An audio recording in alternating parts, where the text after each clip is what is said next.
ക്യാപ്സ്യൂളിന്റെ class എവിടെ കഴിഞ്ഞ വീഡിയോയിൽ ഫുൾ കമന്റ്സ് വന്നിട്ടുണ്ടായിരുന്നു എവിടെ ബാക്കി ക്ലാസ്സുകൾ എന്ന്. ദാ നമ്മൾ വീണ്ടും പുനരാരംഭിക്കുകയാണ്. ചെറിയൊരു ഗ്യാപ്പ് ഇതിനിടയിലായിട്ട് വന്നിട്ടുണ്ടായിരുന്നു, ക്ഷമിക്കുക.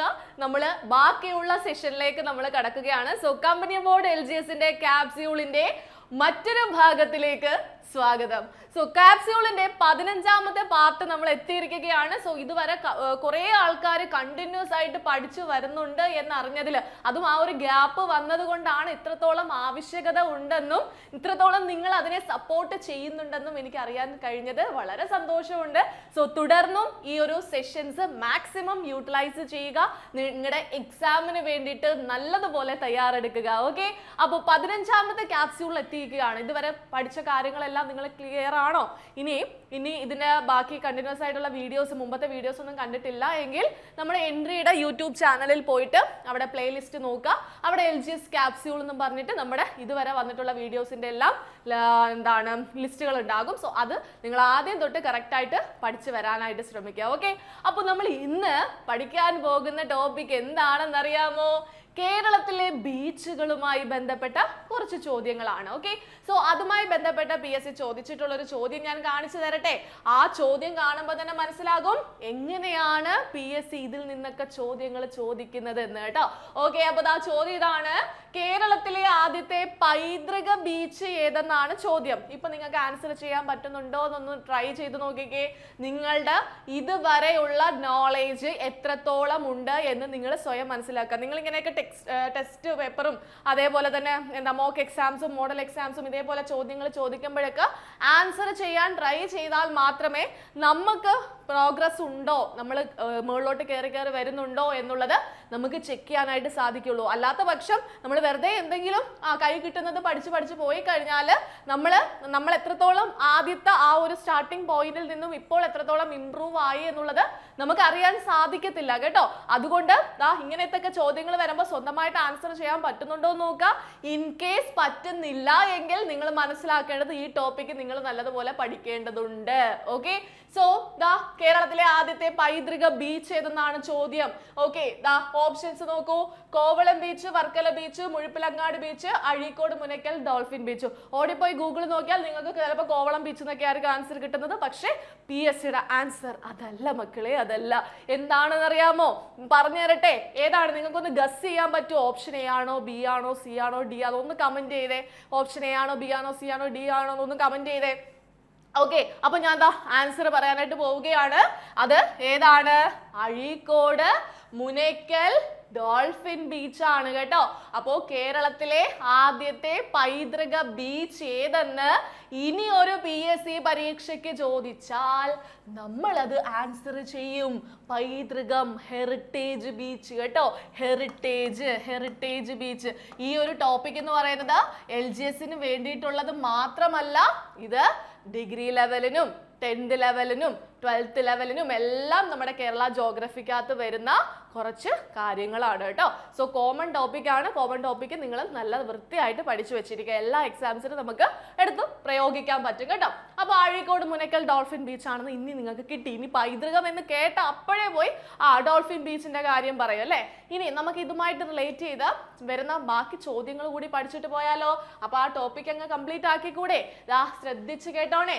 നമ്മളടുത്ത് ചോദിച്ച ചോദ്യം ഇതായിരുന്നു: കേരളത്തിലെ ആദ്യത്തെ പൈതൃക ബീച്ച് എന്ന് ചോദിച്ചാൽ നമ്മൾ പറയും അത് ഇനി അഴീക്കോട് മുനക്കൽ ഡോൾഫിൻ ബീച്ച് ആണ് മക്കളെ. ഇതാണ് നമ്മുടെ അഴീക്കോട് മുനക്കൽ ഡോൾഫിൻ ബീച്ച് കേട്ടോ. ഇതാണ് എന്ത് ബീച്ച് എന്ന് പറയുന്നത്? പൈതൃക ബീച്ച്. കേരളത്തിലെ ആദ്യത്തെ പൈതൃക ബീച്ച് എന്ന് പറയുന്നത്. എങ്കിൽ അടുത്ത ഒരു സെഷനിലേക്ക് പോവുകയാണ്. PSC കൂടുതലായിട്ടും ചോദിക്കുന്ന ബീച്ച് റിലേറ്റഡ് ആയിട്ട് ചോദിക്കുന്ന ചോദ്യത്തിൽ ഉത്തരമായിട്ട് വരുന്നത് നമ്മുടെ കണ്ണൂർ ജില്ലയിലുള്ള മുഴുപ്പിലങ്ങാടി ബീച്ച് ആണ് അല്ലേ. നിങ്ങൾ പ്രീവിയസ് ഇയർ ക്വസ്റ്റ്യൻ പേപ്പേഴ്സ് എടുത്ത് നോക്കിയാൽ ഒരുപാട് ചോദ്യങ്ങൾ ആൻസർ ആയിട്ട് വരുന്നത് നിങ്ങൾ കണ്ടിട്ടുണ്ടാകും. സോ നിങ്ങൾ വേറെ ഒന്നും ചെയ്യേണ്ട. ഈ 3 ചോദ്യങ്ങൾ നല്ല വൃത്തിയായിട്ട് പഠിച്ചാൽ നമുക്കത് ആൻസർ ചെയ്യാൻ പറ്റും. ഓക്കെ, അപ്പോൾ എപ്പോഴും ചോദിക്കുന്ന ഒരു ചോദ്യമാണ്: കേരളത്തിലെ ഏക ഡ്രൈവ് ഇൻ ബീച്ച്, അതായത് വണ്ടി ഓടിക്കാൻ സാധിക്കുന്ന, ഡ്രൈവ് ചെയ്യാൻ പറ്റുന്ന ഒരു ബീച്ച് ഉണ്ട് കേരളത്തിൽ. ബാക്കി എവിടെ പോയി ബീച്ചിൽ ഡ്രൈവ് ചെയ്താലും മണ്ണിൽ താന്നു പോകും അല്ലേ. സോ ഇവിടെ കേരളത്തിലെ ഏക ഡ്രൈവ് ഇൻ ബീച്ച് എന്ന് ചോദിച്ചാൽ ധൈര്യമായിട്ട് വണ്ടി ഓടിക്കാൻ സാധിക്കുന്ന ഒരു ബീച്ച് ഏതാണ്? നമ്മുടെ കണ്ണൂർ ജില്ലയുടെ മുഴുപ്പിലങ്ങാടി ബീച്ചാണ്. കണ്ണൂർ ജില്ലക്കാരൊന്ന് കമന്റ് ചെയ്തേ, ഞങ്ങൾ കണ്ണൂർ ജില്ലക്കാരാണെന്നൊന്ന് കമന്റ് ചെയ്തേ. അപ്പോ കേരളത്തിലെ ഏക ഡ്രൈവ് ഇൻ ബീച്ച് അത് കണ്ണൂരുകാർ എന്തായാലും അങ്ങനെ ചോദിച്ചാൽ കറക്റ്റ് ആൻസർ ചെയ്യും. പക്ഷേ ബാക്കിയുള്ളവർക്കായിരിക്കും ഒരു കൺഫ്യൂഷൻ ഒക്കെ വരുന്നത്. ഈ തെക്കൻ ജില്ലക്കാർക്കും അവിടെയുള്ളവർക്കൊക്കെ കൊല്ലം, ട്രിവാൻഡ്രം, ആലപ്പുഴ അവിടെയൊക്കെ ഉള്ളവർക്ക് ചിലപ്പം പെട്ടെന്ന് കിട്ടിയെന്ന് വരത്തില്ല. പഠിച്ചാൽ മാത്രമേ ഇതൊക്കെ ആൻസർ ചെയ്യാൻ പറ്റത്തുള്ളൂ അല്ലേ? പോയിട്ടുള്ളവർക്കും ഇത് ആൻസർ ചെയ്യാൻ ഈസി ആയിരിക്കും. ഓക്കെ, മനസ്സിലായല്ലോ ഡ്രൈവ് ചെയ്യാൻ പറ്റുന്നത്. ഇനി അടുത്ത ഒരു ഇമ്പോർട്ടൻ്റ് ആയിട്ടുള്ള ഒരു ക്വസ്റ്റ്യൻ ഉണ്ട്. അതാണ് കേരളത്തിലെ ഏറ്റവും നീളം കൂടിയ ബീച്ച്. മക്കളെ നീളത്തിൽ കിടക്കാണ്, അങ്ങ് അറ്റം വരെ കിടക്കാണ് അല്ലെ. കേരളത്തിലെ ഏറ്റവും നീളം കൂടിയ ബീച്ച് ഏതെന്ന് ചോദിച്ചാൽ അത് ഏത് ബീച്ച് തന്നെയാണ്? അത് കണ്ണൂർ ജില്ലയിലെ മുഴുപ്പിലങ്ങാടി ബീച്ചാണ് കേട്ടോ. അപ്പൊ നമുക്ക് എന്തൊക്കെ മനസ്സിലായി? ആ നീളം കൂടിയ ബീച്ചാണ്, അവിടെ ഡ്രൈവ് ചെയ്യാമെന്ന് മനസ്സിലായി. അങ്ങനെയെങ്കിൽ നമ്മൾ നീളം കൂടിയ ബീച്ച് എന്നൊക്കെ പറഞ്ഞല്ലോ. നീളം കൂടിയ ബീച്ച് എന്ന് പറയുമ്പോൾ തീരദേശം അത്രയും നീണ്ടു കിടക്കുകയായിരിക്കും അല്ലെ. അതുകൊണ്ട് തന്നെ ഇതാ നോക്കൂ, ഏറ്റവും കൂടുതൽ കടൽ തീരമുള്ള കേരളത്തിലെ ജില്ല ഏതെന്ന് ചോദിച്ചാൽ അത് കണ്ണൂർ ജില്ലയാണ്. എന്താണ്? ഏറ്റവും കൂടുതൽ കടൽ തീരമുള്ള കേരളത്തിലെ ജില്ല ചോദിച്ചാൽ ഉത്തരം നമ്മൾ പറയേണ്ടത് ഏതാണ്? കണ്ണൂർ ജില്ലയാണ്. അപ്പോ കണ്ണൂര്, മുഴുപ്പിലങ്ങാട് ഒക്കെ അല്ലേ? ആ ബീച്ചുമായിട്ട് റിലേറ്റ് ചെയ്തൊരു ചോദ്യം ചോദിച്ചാൽ ഇനി നിങ്ങൾ ആൻസർ ചെയ്യല്ലോ. ഏതൊക്കെ ചോദ്യങ്ങൾ ചോദിക്കാം? ദാ കണ്ണൂരുമായി ബന്ധപ്പെട്ട ചോദ്യം.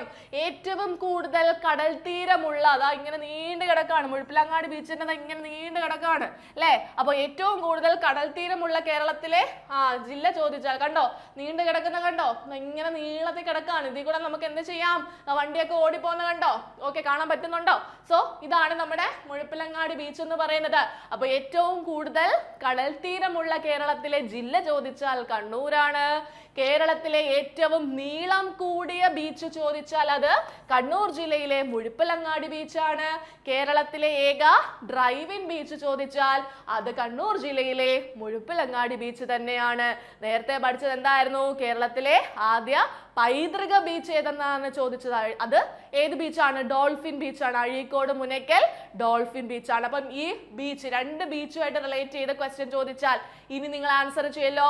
അഴീക്കോട് ബീച്ചുമായിട്ടും നമ്മുടെ മുഴുപ്പിലങ്ങാടി ബീച്ചുമായിട്ട് ബന്ധപ്പെട്ട ക്വസ്റ്റ്യൻ ചോദിച്ചാൽ ഇനി നിങ്ങൾ കറക്റ്റ് ആയിട്ട് ആൻസർ ചെയ്യും എന്ന പ്രതീക്ഷയോടുകൂടി നമ്മൾ അടുത്ത ചോദ്യത്തിലേക്ക് കടക്കുന്നു.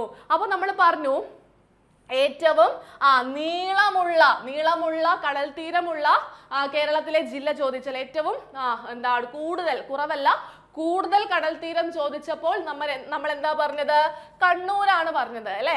ഇനി നമ്മളടുത്ത് ചോദിക്കുകയാണ് ഏറ്റവും കുറവ് കടൽ തീരമുള്ള കേരളത്തിലെ ജില്ല ഏതാണ്? ഏറ്റവും കുറവാണ്. ഓക്കെ, കൂടുതലാണെങ്കിൽ കണ്ണൂര്, കുറവാണെങ്കിൽ ഇങ്ങനെ താഴെ എവിടെയാണ്? കൊല്ലമാണ് കേട്ടോ. അപ്പൊ ഏറ്റവും കുറവ് കടൽ തീരമുള്ള കേരളത്തിലെ ജില്ല ചോദിച്ചാൽ ഏതാ മക്കളെ ഉത്തരം പറയേണ്ടത്? അത് കൊല്ലം ജില്ലയാണ്. മനസ്സിലായോ? ഏറ്റവും കുറവ് കൊല്ലത്ത്, ഏറ്റവും കൂടുതൽ കടൽ തീരം കണ്ണൂര്, ഏറ്റവും നീളം കൂടിയ ബീച്ച് മുഴുപ്പിലങ്ങാടി ബീച്ച്. ഓക്കെ, ഇനി ആദ്യത്തെ പൈതൃക beach Azhikode, Munakkal dolphin beach. Okay അല്ലേ? ഇനി ഇതാ എപ്പോഴും PSC ചോദിക്കുന്ന ചോദ്യമാണ്. ഈ ജില്ലകൾ തന്നിട്ട് താഴെ കൊടുത്തിരിക്കുന്നവയിൽ കേരളത്തില് കടൽ തീരമില്ലാത്ത ജില്ലകൾ ഏതെല്ലാം എന്ന് ചോദിക്കാറുണ്ട്. അല്ലെങ്കിൽ താഴെ കൊടുത്തിരിക്കുന്നവയിൽ കേരളത്തിൽ കടൽ തീരമുള്ള ജില്ലകൾ ഏതൊക്കെയെന്ന് ചോദിച്ചിട്ട് ഇതിനകത്തൊരു 3 എണ്ണവും ഒരു ആൻസർ ആയിട്ട് ഒരു 4ാമത്തെ ഒരു ഓപ്ഷനും എടുത്ത് കൊടുക്കാറുണ്ട്. അതുകൊണ്ട് ഇത് മക്കളെ വളരെ വളരെ വളരെ ഇമ്പോർട്ടൻ്റ് ആണ് കേട്ടോ. ഓക്കെ, അപ്പൊ ദാ നോക്കിക്കേ, കേരളത്തില് കടൽ തീരമില്ലാത്ത ജില്ലകൾ, നമുക്കറിയാം കേരളത്തിന്റെ സ്ട്രക്ചർ എന്ന് പറയുന്നത് ഇങ്ങനെ ഇരിക്കുകയാണ് അല്ലെ.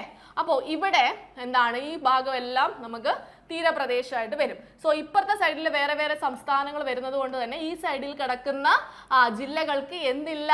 കടൽ തീരമില്ല. സോ 5 ജില്ലകളാണ് ഈ സൈഡിൽ കടൽ തീരമില്ലാതെ കിടക്കുന്നത്. ഓക്കെ, അത് ഏതൊക്കെ ജില്ലയാണെന്ന് ചോദിച്ചാൽ ആദ്യം നമ്മൾ ഇവിടുന്ന് അങ്ങ് പോവുക. പത്തനംതിട്ട. ഏതാണ്? പത്തനംതിട്ട. എന്തായാലും കൊല്ലം, ട്രിവാൻഡ്രം, അതേപോലെ തന്നെ ആലപ്പുഴയൊക്കെ ബീച്ചുള്ള കാര്യം നിങ്ങൾക്ക് അറിയാം അല്ലേ. ഇനി അത് കഴിഞ്ഞ് പത്തനംതിട്ടയിൽ എന്തില്ല? കടൽ തീരമില്ല. പത്തനംതിട്ടയിൽ എന്തില്ല? കടൽ തീരമില്ല. അവിടെ കൂടുതലും കാടും മലയും ഒക്കെ ആണല്ലേ. അപ്പോ പത്തനംതിട്ടയിൽ ഇല്ല എന്ന കാര്യം ഓർത്ത് വെച്ചിരിക്കുക.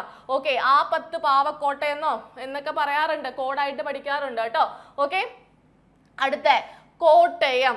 ഓക്കെ, കോട്ടയം. കോട്ടയത്തും എന്തില്ല? തീരപ്രദേശമില്ല. ഓക്കെ, കടൽ തീരമില്ല. ഓക്കെ, ഇനി ഇടുക്കിയിലും എന്തില്ല? കടൽ തീരമില്ല. പാലക്കാട്, വയനാട്.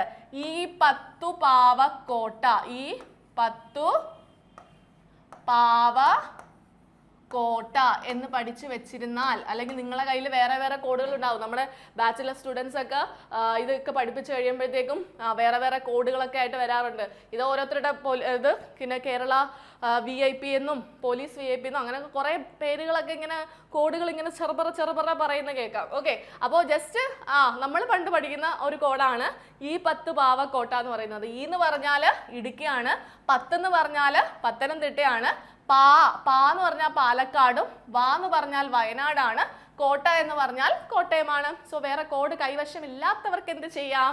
ഈ കോഡ് വെച്ച് അഡ്ജസ്റ്റ് ചെയ്യാം കേട്ടോ. ഓക്കെ, അപ്പൊ കേരളത്തില് കടൽ തീരമില്ലാത്ത ജില്ലകളുടെ എണ്ണം ചോദിച്ചാൽ എത്രയാ പറയേണ്ടത്? എത്രയാണ്? 5 ജില്ലകൾക്ക് കടൽ തീരമില്ല. ഈ 5 ജില്ലകൾ ഏതൊക്കെയെന്ന് ചോദിച്ചാൽ ഇനി നമ്മൾ കാണാപ്പാഠം പഠിക്കേണ്ട ആവശ്യമൊന്നുമില്ല. ആകെ പഠിക്കേണ്ടതായി ഈ സാധനം മാത്രമാണ്. ഈ 10 പാവക്കോട്ട, ഈ ഇടുക്കി, 10 പത്തനംതിട്ട, പാവ പാലക്കാട്, വയനാട്, കോട്ട കോട്ടയം. കിട്ടിയല്ലോ? ഓക്കെ അല്ലേ? സന്തോഷമായില്ലേ? ഇനിതാ അപ്പൊ അതൊന്ന് നോക്കിക്കേ. ഏറ്റവും കുറവ് കടൽ തീരമുള്ള കേരളത്തിലെ ജില്ല ചോദിച്ചാൽ കൊല്ലമാണ്. കേരളത്തിലെ കടൽ തീരമില്ലാത്ത ജില്ലകളുടെ എണ്ണം ചോദിച്ചാൽ 5 എണ്ണമുണ്ട്. അത് ഈ 10 പാവക്കോട്ടയാണെന്നും നമ്മൾ പഠിച്ചു. ഇനിതാ ഇതിന്റെ ഇടയ്ക്ക് ഒരു ചോദ്യം കിടപ്പുണ്ട്, ഒളിഞ്ഞു കിടക്കുകയാണല്ലേ. എന്താണ്? ഏറ്റവും കൂടുതൽ കടൽ തീരമുള്ള കേരളത്തിലെ താലൂക്ക് ചോദിക്കുകയാണ് മക്കളെ. നേരത്തെ ജില്ല ചോദിച്ചപ്പോഴാണ് ഏറ്റവും കൂടുതൽ കടൽ തീരമുള്ള ജില്ലയായിട്ട് നമ്മൾ കണ്ണൂരിനെ പറഞ്ഞത് അല്ലേ. എന്നാൽ ഇവിടെ താലൂക്ക് ചോദിക്കുകയാണ്. താലൂക്ക് ചോദിച്ചാൽ നമ്മൾ എന്താ ഉത്തരം പറയേണ്ടത്? ചേർത്തല താലൂക്കാണ് കേട്ടോ. ആലപ്പുഴയിലെ ചേർത്തല താലൂക്കിലാണ് എന്തുള്ളത്? ഏറ്റവും കൂടുതൽ കടൽ തീരമുള്ളത്. മനസ്സിലായോ? ഏറ്റവും കൂടുതൽ കടൽ തീരമുള്ള താലൂക്ക് ചേർത്തല, താലൂക്ക്. കിട്ടിയില്ലേ? ഓക്കെ, അപ്പോ താലൂക്ക്, കേരളത്തിലെ താലൂക്ക് ചോദിച്ചാല് അത് ചേർത്തലയാണ്. മനസ്സിലായോ? ഇത്രയും ക്വസ്റ്റ്യൻസ് ക്ലിയർ ആണോ? അങ്ങനെയെങ്കിൽ ദാ അടുത്തൊരു ചോദ്യത്തിലേക്ക് പോകട്ടെ. താലൂക്ക് ചോദിച്ചപ്പോൾ ചേർത്തല താലൂക്ക് നമ്മൾ പറഞ്ഞു. ഇനി നമ്മളോട് ചോദിക്കാണ്, കടൽ തീരമില്ലാത്ത കോർപ്പറേഷൻ ഏതാണ്? കടൽ തീരമില്ലാത്ത ഒരേ ഒരു കോർപ്പറേഷൻ ഉണ്ട്. അത് ഏതെന്നറിയാമോ? അത് തൃശ്ശൂർ കോർപ്പറേഷൻ ആണ്. ബാക്കിയുള്ള എല്ലാ കോർപ്പറേഷനുകൾക്കും കടൽ തീരമുണ്ട്. പക്ഷേ തൃശ്ശൂർ കോർപ്പറേഷൻ എന്തില്ല? കടൽ തീരമില്ല. കോർപ്പറേഷന്റെ കാര്യം എന്ന് ചോദിച്ചാൽ മാത്രമേ തൃശ്ശൂരിന്റെ പേര് പറയാവോളെ. അല്ലെങ്കിൽ കടൽ തീരമില്ലാത്ത ജില്ല എന്നല്ല ചോദിച്ചത്. ഒരേ ഒരു കോർപ്പറേഷൻ എന്തില്ല? കടൽ തീരം ഇല്ല. ഏതാണ് ആ കോർപ്പറേഷൻ? അത് തൃശ്ശൂർ കോർപ്പറേഷൻ ആണ്. മനസ്സിലായോ? ക്ലിയർ ആണോ? ഇത്രയും ചോദ്യങ്ങളൊക്കെ ആണോ? അപ്പൊ കടൽ തീരമുള്ള അല്ലെ ഏറ്റവും കൂടുതൽ നീളം കൂടിയ എന്താണ് ബീച്ച് ഏതെന്നൊക്കെ ചോദിച്ചാൽ നമ്മുടെ മനസ്സിൽ പെട്ടെന്ന് മുഴപ്പിലങ്ങാടി വരണം അല്ലെ. പൈതൃക ബീച്ച് ചോദിച്ചാൽ ഡോൾഫിൻ ബീച്ച് വരണം. ഓക്കെ, അപ്പൊ അങ്ങനെയുള്ള കാര്യങ്ങളെല്ലാം പെട്ടെന്ന് നമ്മൾ പഠിച്ചു കഴിഞ്ഞാൽ വീണ്ടും ഓർത്ത് നോക്കുക കേട്ടോ. ഓക്കെ, ഇനി അടുത്ത ചോദ്യം നോക്കൂ. തീരപ്രദേശത്ത് കാണപ്പെടുന്ന പ്രധാന റേഡിയോ ആക്റ്റീവ് പദാർത്ഥങ്ങൾ ഏതെല്ലാം? എടാ, തീരപ്രദേശം എന്ന് പറയുമ്പോൾ കടൽ തീരത്തിനോട് ചേർന്ന് കിടക്കുന്ന പ്രദേശമുണ്ടല്ലോ. ആ പ്രദേശത്തെ മണ്ണൊക്കെ വാരി ഇങ്ങനെ ടെസ്റ്റ് ചെയ്ത് നോക്കിയാൽ അതിനകത്ത് കുറേ റേഡിയോ ആക്റ്റീവ് പദാർത്ഥങ്ങളെ നമുക്ക് കണ്ടുപിടിക്കാൻ പറ്റും. അതിൽ ഏറ്റവും കൂടുതൽ കാണപ്പെടുന്ന എന്തെന്നൊക്കെ അറിയാമോ? അത് ഇൽമനൈറ്റും മറ്റൊന്ന് മോണോസൈറ്റുമാണ്. ഏതൊക്കെയാണ്? ഇൽമനൈറ്റും മോണോസൈറ്റും. മനസ്സിലായോ? ഒന്നും കൂടെ, തീരപ്രദേശത്ത് കാണപ്പെടുന്ന പ്രധാന റേഡിയോ ആക്റ്റീവ് പദാർത്ഥങ്ങൾ ഏതെല്ലാം എന്ന് ചോദിച്ചാൽ ഉത്തരം എന്താണ്? ഇൽമനൈറ്റും മറ്റൊന്ന് മോണോസൈറ്റുമാണ്. മറന്നു പോകല്ലേ. ഇൽമനൈറ്റ്, മോണോസൈറ്റ്, മോണോ ഇൽ കേട്ടോ. ഓക്കെ, അപ്പം വിട്ടു പോകരുത്. തീരപ്രദേശത്ത് കാണപ്പെടുന്ന പ്രധാന റേഡിയോ ആക്റ്റീവ് പദാർത്ഥങ്ങൾ ഏതൊക്കെയെന്ന് ചോദിച്ചാൽ നമ്മൾ പറയും ഇൽമനൈറ്റും മോണോസൈറ്റുമാണ്. ഇനി ദാ അടുത്ത ചോദ്യം നോക്കിക്കേ. തീരപ്രദേശത്തെ പ്രധാന കാർഷിക വിളകൾ ഏതെല്ലാം? തീരപ്രദേശത്ത് കൃഷികൾ നടക്കാറുണ്ടല്ലോ, നിങ്ങൾ കണ്ടിട്ടുണ്ടാകുമല്ലോ. കൂടുതലും നിങ്ങൾ കണ്ടിട്ടുള്ളത് എന്തായിരിക്കും? തെങ്ങായിരിക്കും. ഇനി കുട്ടനാട് ഏരിയയിലൊക്കെ പോയി കഴിഞ്ഞാൽ അവിടെ നമുക്ക് എന്ത് കാണാൻ പറ്റും? നെല്ല് കാണാൻ പറ്റും അല്ലേ? അപ്പോ തീരപ്രദേശത്തെ പ്രധാന കാർഷിക വിളകൾ ഏതൊക്കെയെന്ന് ചോദിച്ചാൽ അത് നെല്ലും തെങ്ങുമാണ്. ഒന്നും കൂടെ, തീരപ്രദേശത്തെ പ്രധാന കാർഷിക വിളകൾ ഏതൊക്കെയെന്ന് ചോദിച്ചാൽ അത് ഏതൊക്കെയാണ്? നെല്ലും തെങ്ങുമാണെന്ന് ഓർത്ത് വെച്ചിരിക്കുക. മനസ്സിലായോ? ക്ലിയർ ആണോ? അങ്ങനെയെങ്കിൽ ദാ നോക്കിക്കേ മക്കളെ, ബേക്കൽ ബീച്ച് സ്ഥിതി ചെയ്യുന്നത് ഏത് ജില്ലയിലാണ്? Bekal beach, Bekal beach, Bekal fort എന്നൊക്കെ കേട്ടിട്ടില്ലേ?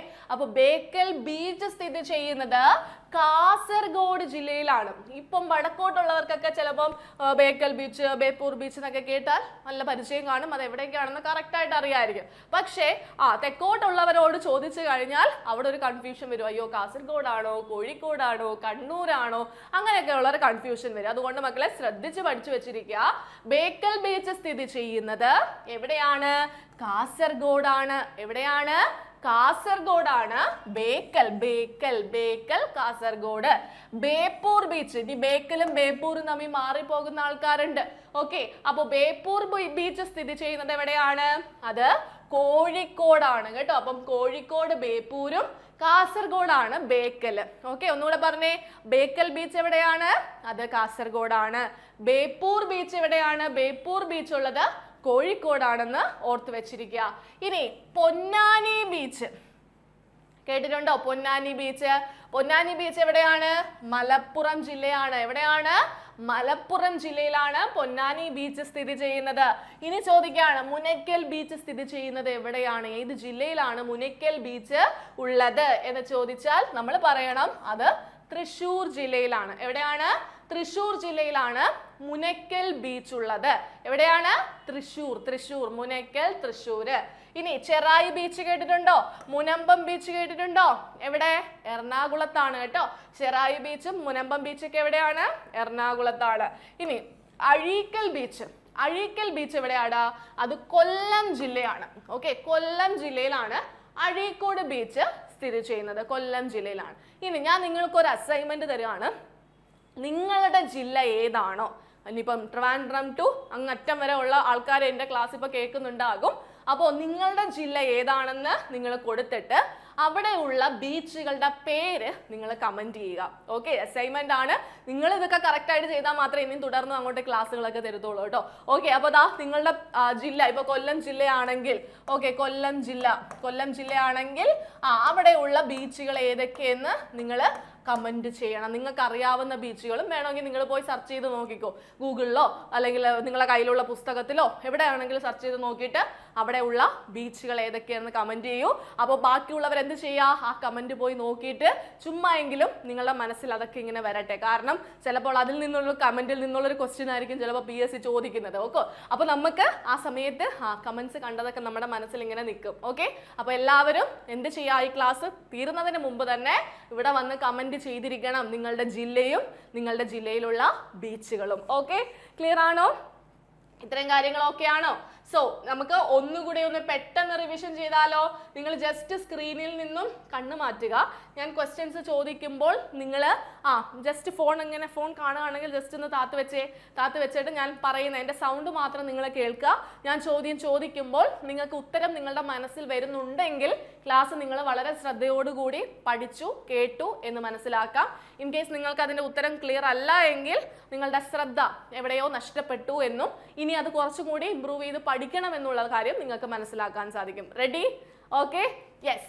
ഓക്കെ, അപ്പൊ ചോദ്യം ഇതാണ് മക്കളെ. ഫോണൊക്കെ മാറ്റിയല്ലോ. സോ കേരളത്തിലെ ആദ്യത്തെ പൈതൃക ബീച്ച്, പൈതൃക ബീച്ച് നിങ്ങളെ മനസ്സിൽ പറഞ്ഞാൽ മതി. പൈതൃക ബീച്ച് ഏതാണ്? പൈതൃക ബീച്ച് അത് അഴീക്കോട് മുനക്കൽ ഡോൾഫിൻ ബീച്ച് ആണ്. അടുത്ത ചോദ്യം, ഏറ്റവും കൂടുതൽ കടൽ തീരമുള്ള ജില്ല ഏതാണ്? ഏറ്റവും കൂടുതൽ കടൽ തീരമുള്ള ജില്ല നിങ്ങളുടെ മനസ്സിൽ കണ്ണൂർ വന്നിട്ടുണ്ടെങ്കിൽ ടിക്ക് ഇട്ടോളൂ. കേരളത്തിലെ ഏറ്റവും നീളം കൂടിയ ബീച്ച്, നീളം കൂടിയ ബീച്ച് ഏതെന്ന് ചോദിച്ചാൽ അത് മുഴപ്പിലങ്ങാടി ബീച്ചാണ്. ഡ്രൈവ് ചെയ്യാൻ പറ്റുന്ന ബീച്ച്, ഡ്രൈവ് ചെയ്യാൻ പറ്റുന്ന ബീച്ച് മുഴപ്പിലങ്ങാടി ബീച്ചാണ്. അടുത്ത ചോദ്യം, ഏറ്റവും കൂടുതൽ കടൽ തീരമുള്ള കേരളത്തിലെ താലൂക്ക് താലൂക്ക് താലൂക്ക് ഏതെന്ന് ചോദിച്ചാൽ താലൂക്ക് തല ചേർത്തല എന്നോർത്ത് വെച്ചിരിക്കുക. ഏറ്റവും കുറവ് കടൽ തീരമുള്ള ജില്ല ഏതെന്ന് ചോദിച്ചാൽ ജില്ല കുറവാണ്, കുറവ് ജില്ല കടൽ തീരം ഏതാണ്? അത് കൊല്ലം ജില്ലയാണ്. കേരളത്തിലെ കടൽ തീരമില്ലാത്ത എത്ര ജില്ലകളുണ്ട്? 5 ജില്ലകളുണ്ട്. അത് ഏതൊക്കെയാണ്? ഈ 10 പാവക്കോട്ട, ഈ ഇടുക്കി, 10 പത്തനംതിട്ട, പാലക്കാടും വയനാടും, കോട്ട കോട്ടയമാണ്. അടുത്തത്, കടൽ തീരമില്ലാത്ത ഏക കോർപ്പറേഷൻ ചോദിച്ചാൽ അത് തൃശൂർ കോർപ്പറേഷൻ ആണ്. തീരപ്രദേശത്ത് കാണപ്പെടുന്ന റേഡിയോ ആക്റ്റീവ് പദാർത്ഥങ്ങൾ ഏതൊക്കെയാണ്? ഇൽമനൈറ്റും മോണോസൈറ്റുമാണ്. തീരപ്രദേശത്തെ പ്രധാന കാർഷിക വിളകൾ പെട്ടെന്ന് പറഞ്ഞേ. കാർഷിക വിളകള് തെങ്ങും അതുപോലെ തന്നെ നെല്ലുമാണ് അല്ലെ. ഇനി ബേപ്പൂർ ബീച്ച് എവിടെയാണ് സ്ഥിതി ചെയ്യുന്നത്? ബേപ്പൂർ ബീച്ച് സ്ഥിതി ചെയ്യുന്നത് എവിടെയാണ്? കാസർഗോഡാണോ? അല്ല, കോഴിക്കോടാണ്. ഇനി ബേക്കൽ ബീച്ച് സ്ഥിതി ചെയ്യുന്നത് എവിടെയാണ്? അത് കാസർഗോഡാണ്. അഴീക്കൽ ബീച്ചോ? അത് കൊല്ലം ജില്ലയാണ്.